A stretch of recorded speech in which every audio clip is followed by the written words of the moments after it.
এখন আপনাদের জন্য রয়েছে আমাদের নিয়মিত আয়োজন সুস্থ দেহ সুস্থ মন। আজকে আমরা যে প্রোগ্রামটা আমরা করবো দেখাবো, এটাকে আমরা বলি হচ্ছে TRX সাসপেনশন ট্রেনিং।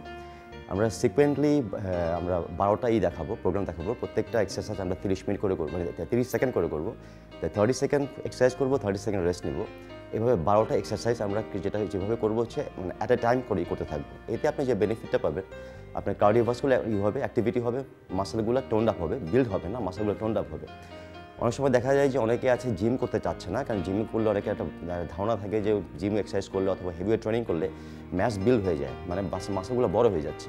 হয়তো এই সমস্ত লুক অনেকেই করে না, মানে পছন্দ করে না। অনেকে চায় হচ্ছে একটা ফিটনেস লুক, মানে যে মাসেলটা আপনার আছে এখন ওইটাকে আরও কীভাবে ডিফাইন করতে হয় এবং টোন আপ করতে হয়।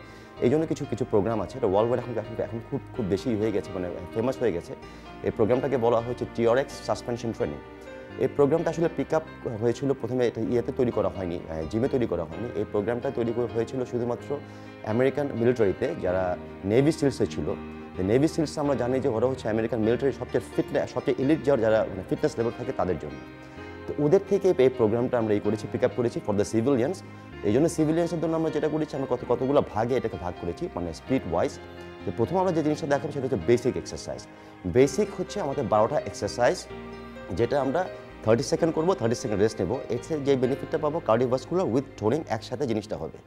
একটা জিনিস খেয়াল করবেন যে আমি জিনিসগুলো দেখাবো স্টেপ বাই স্টেপ, যে প্রথমে যখন আপনি ফিটনেস লেভেলটা আসে নাই তখন কীভাবে করবেন, এবং এরপর যখন ফিট হয়ে যাবেন তখন আপনি কীভাবে করবেন। দেখতে এক্সারসাইজগুলো খুব ইজি মনে হচ্ছে, কিন্তু ইটস নট দ্যাট ইজি। যখন আপনি 30 সেকেন্ড করে জিনিসটা করতে থাকবেন তখন দেখবেন যে ইটস ভেরি ভেরি টাফ। তো এখন খেয়াল করবেন সিকোয়েন্সটা আপনাকে অবশ্যই খেয়াল রাখতে হবে, যে সিকোয়েন্সে আমি এক্সারসাইজগুলো দেখাবো সেই সিকোয়েন্সে আপনাকে করতে হবে, তাহলে আপনি বেনিফিটগুলো পাবেন। তো এখন আমি ফার্স্ট এক্সারসাইজ দিয়ে শুরু করছি। তো আমাকে অ্যাসিস্ট করবে হচ্ছে আমাদের জিমের একজন লোক, ওর নাম হচ্ছে কাউসার ভাই। উনি এখন আমাদের অ্যাসিস্ট করবে। কাউসার ভাই আসুন। ওকে, প্রথমে আমরা যে জিনিসটা দেখাবো সেটা ট্রেডিশনাল যে স্কোয়াটস আমরা বলি, সেই স্কোয়াটসটা দেখাবো। তো এখন স্কোয়াটস করতে গেলে আমরা যেটা করি, ম্যাক্সিমাম আমরা ওয়েট নিয়ে এক্সারসাইজ করি অথবা ফ্রি হ্যান্ড এক্সারসাইজগুলো করি। কিন্তু হয় কি, তখন আমাদের ফর্মটা 100% সেই রাখতে পারি না। আমরা শুধুমাত্র ফোকাস থাকি ওয়েটটাকে কীভাবে তুলবো। এতে দেখা যায় অনেক সময় অনেক দিন ধরে স্কোয়াটস যারা মারে তাদের দেখা যাচ্ছে একটা লোয়ার ব্যাক ইঞ্জুরি হয়, ইয়েতে সমস্যা হয়, নিজের সমস্যা হয়, স্পাইনের সমস্যা হয়। কিন্তু TRX সাসপেনশন ট্রেনিংয়ে যে জিনিসটা হবে, আপনার স্কোয়াটসে প্রেশার পড়বে, কিন্তু আপনার স্পাইনে লোয়ার ব্যাকে কোনো রকম প্রেশার পড়বে না। এই জন্য যাদের স্পাইনের সমস্যা আছে, যে কারণে স্কোয়াট মারতে পারছেন না, তারাও এভাবে স্কোয়াটটা মারতে পারবেন। আর যারা মানে সেফটি করে চিন্তা করে স্কোয়াট মারছে না, তারা যদি এইভাবে স্কোয়াটটা মারেন তাহলে তাদের কোনো ইঞ্জুরি হওয়ার চান্স নেই। তো প্রথমে দেখাবো কীভাবে বেসিক TRX স্কোয়াটটা মারতে হয়, এরপরে দেখাবো যে অরিজিনাল TRX যে এটা আমার স্কোয়াটটা কীভাবে আপনি মারবেন। এবং স্টেপ বাই স্টেপ আমি দেখাচ্ছি, তবে খেয়াল রাখবেন ইটস এ 30 সেকেন্ড ওয়ার্কআউট। ওকে হোসার ভাই, ওকে খেয়াল করছেন উনি যখন সাসপেনশন বেলটা ধরে আসে, উনি পুরো বডিটা কিন্তু ছেড়ে দিয়েছে। তার মানে কি, এখন যদি উনি সাসপেনশন যদি ছেড়ে দেয় তাহলে কিন্তু পড়ে যাবে। তার মানে কি, পুরো বডি ওয়েটটা কিন্তু ওনার পায়ের উপর আছে এখন। ওকে, এখন এই অবস্থায় উনি যখন স্কোয়াট মারছে, আপনি খেয়াল করবেন যে ওনার নিচটা কিন্তু টোটাকে ক্রস করার মতো কোনো অবস্থা নেই, কারণ বডি অ্যালাইনমেন্টটা ওইভাবেই আছে। এইভাবে যদি আপনি মারেন, পুরো জিনিসটা আপনার গ্লুটস এবং কোয়াডস মাসেলে গিয়েই পড়বে। ওকে, এটা হচ্ছে বেসিক। যখন আপনি ধরুন অন্য কোনো এক্সারসাইজ পারছেন না, এটা হচ্ছে বেসিক, যদিও এটাকে আমরা ট্রেডিশনাল TRX স্কোয়াট বলি না।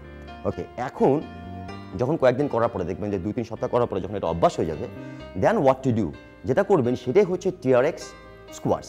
এখন দেখবেন যে কীভাবে আমরা TRX স্কোয়াটসটা করছি। ওকে, এক পা উপরে উঠবে। ওকে, এটাকে আমরা বলি হচ্ছে পিস্তল স্কোয়াট।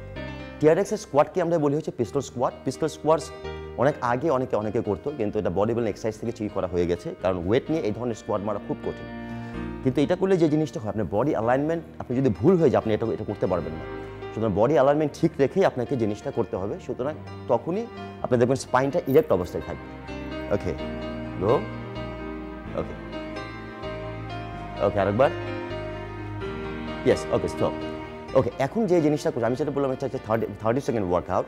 15 সেকেন্ডস যে জিনিসটা 15 সেকেন্ডস এক পায়ে করবেন, চেঞ্জ করে আর এক পায়ে করবেন 15 সেকেন্ডস। যদি কোনো কারণে দেখেন যে 15 সেকেন্ডস পর্যন্ত হচ্ছে না, আপনি স্প্লিট করে 10 সেকেন্ড 10 সেকেন্ড 10 সেকেন্ড করে করবেন। কীভাবে? 10 সেকেন্ড হচ্ছে দু পায়ে স্কোয়াট মারবেন, আবার 10 সেকেন্ড এক পায়ে, আর 10 সেকেন্ড এক পায়ে। যদি সেটাও না পারেন 30 সেকেন্ড আপনি দু পায়ে করবেন। কয়েকদিন পরে দেখবেন ঠিকই আপনি এইটা পারবেন। 30 সেকেন্ড স্কোয়াট করার পরে 30 সেকেন্ড নেবেন, রেস্ট নেবেন। আর ট্রাই করবেন রিপিটেশন 30 সেকেন্ডে প্রথমে আপনি 10 to 15 করার চেষ্টা করবেন, গ্র্যাজুয়ালি ফাস্টার পেসে চলে যাবেন। 30 সেকেন্ডে ট্রাই করবেন, অ্যাটলিস্ট 30। অনেকে যারা খুব বেশি ফিট তারা 50 পর্যন্ত আসতে পারে।